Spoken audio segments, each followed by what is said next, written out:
Hello Saxons, and welcome back to the March edition of the Burg. We hope you all had a great spring break and got some time to relax. Now that we're back, spring is finally starting to roll in. Warmer weather and longer days, which are definitely something to look forward to. For sure. And as we jump into this month's show, let's start with something a little different. Have you ever wondered what those crazy deals on Temu work and if their products are actually any good? Well, me and my friends Kevin and Ryan decided to put some of those questionable products to test. Are they worth it, or are they just a waste of money? Let's find out.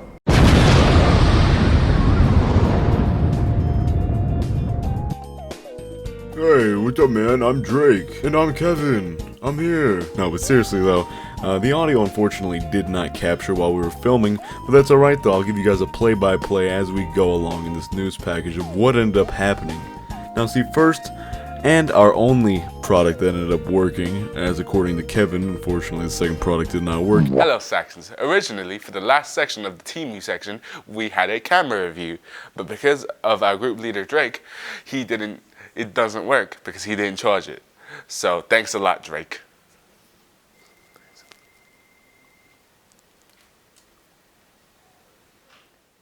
We have an electromagnetic pulse thingy.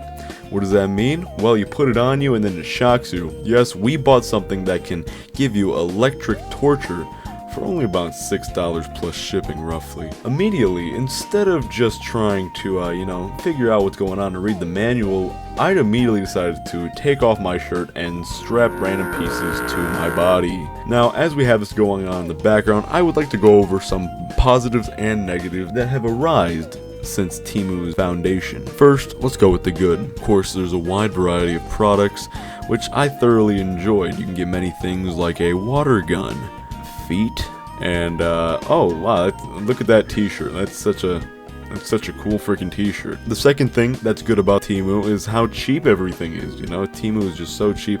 Heck, you can even buy a Nintendo Switch for like barely anything. Now with that being said, there are some negatives, okay? And some of these negatives come with, number one, exploitative labor practices. Yes, you may be getting your products cheap, but at what cost? Many of Temu's suppliers are based in China, where labor laws are often weakly enforced. And reports suggest that workers in Temu's supply chain may face poor working conditions, low wages, and long hours. Temu pressures suppliers to meet extremely low pricing demands while still producing high volumes. This forces small manufacturers to cut costs, potentially leading to exploitative labor practices and lower quality products.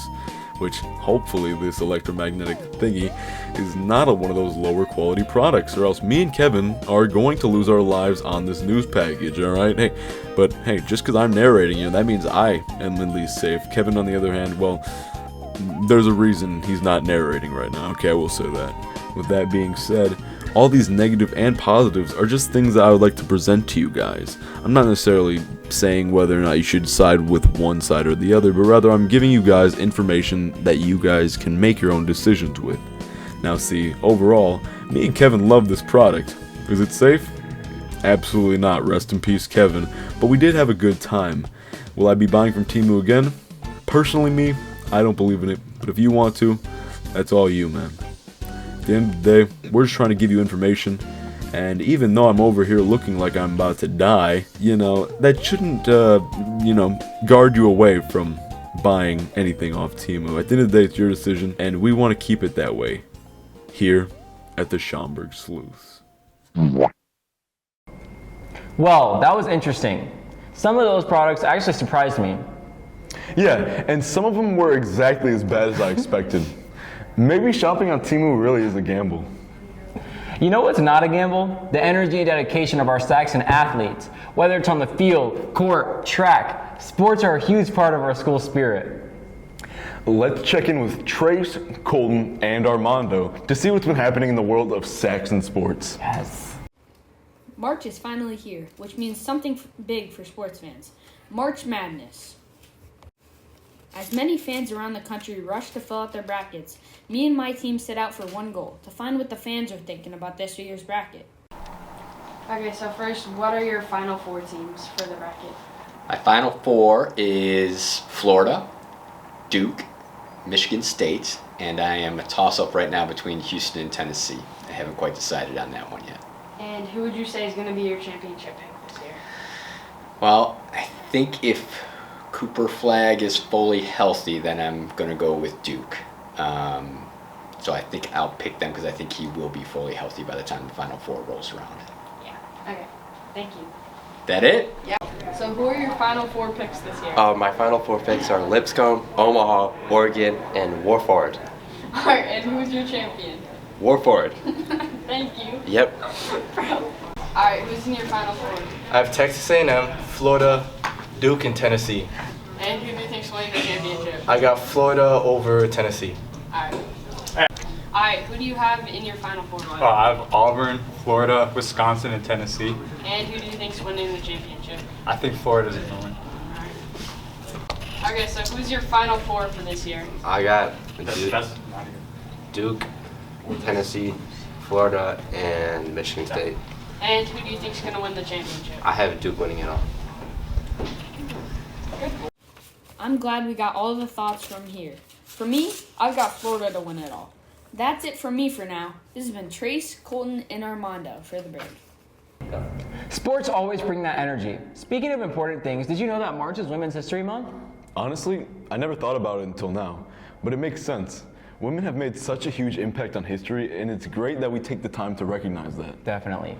Let's hear more from Issa, Sonia, and Stephanie as they dive into the significance of Women's History Month. Women's History Month is this month, a time to celebrate the achievements, strength, and resilience of women's history. Women's contributions continue to inspire future generations.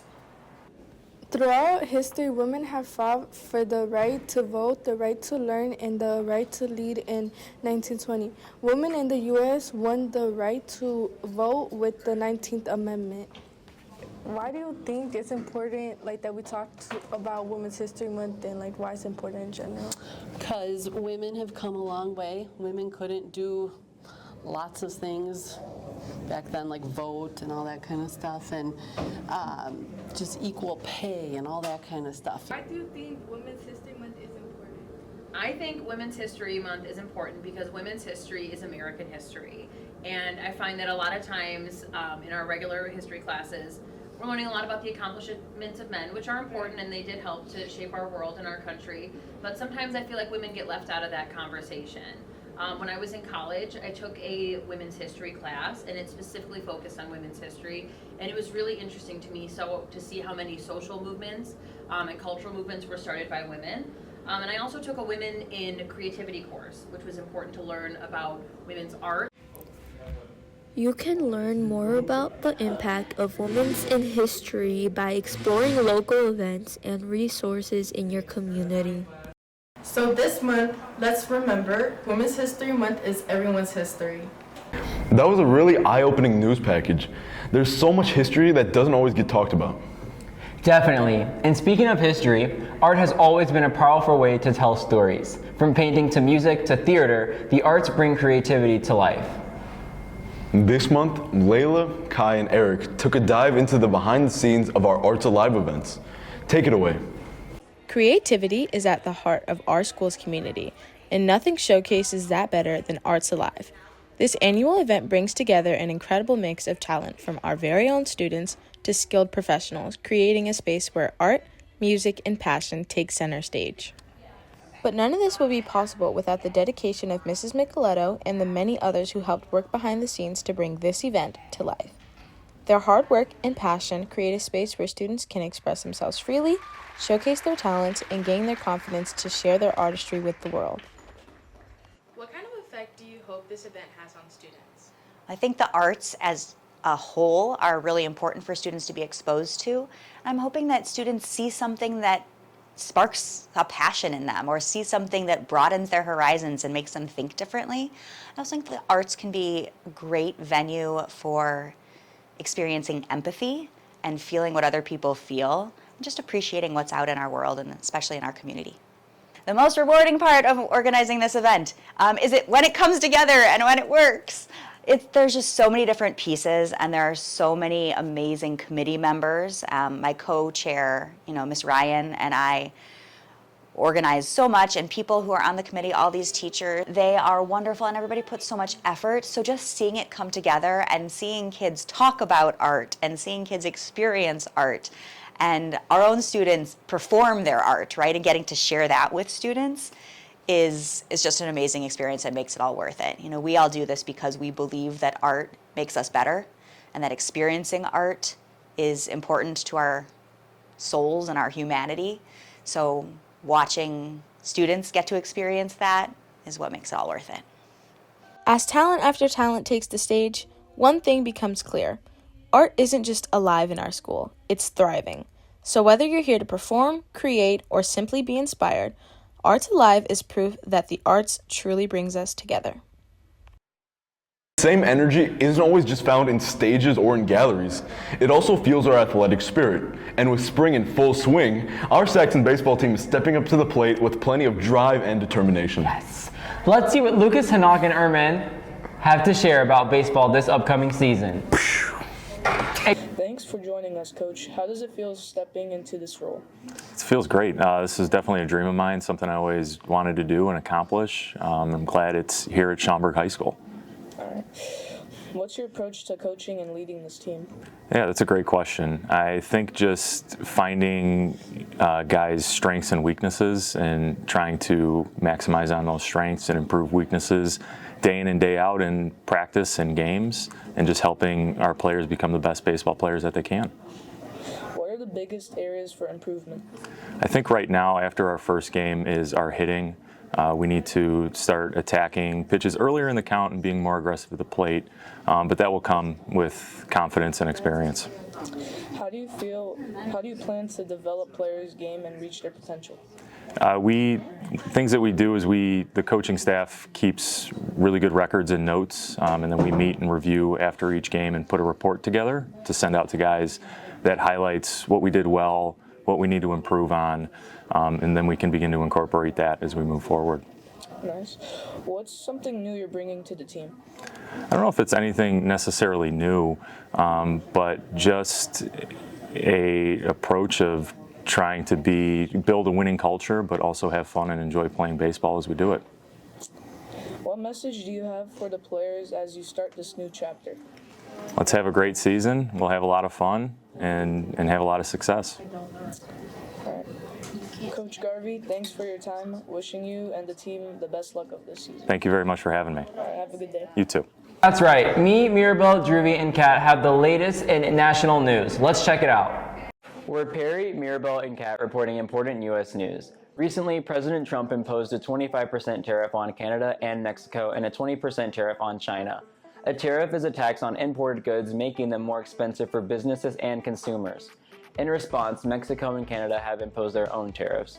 This has sparked discussions about a potential trade war, which would impact businesses and consumers through higher prices and supply chain disruptions.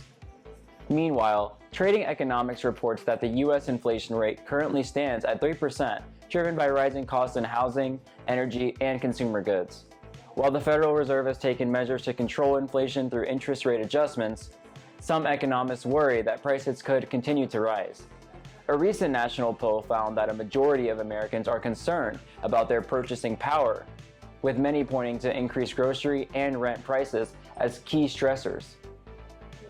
The Department of Government Efficiency, otherwise known as DOGE, announced layoffs affecting multiple federal agencies, with hundreds of government employees losing their jobs over the past few months, which come amid broader concerns about job security, with the latest labor data showing a slight uptick in unemployment rates.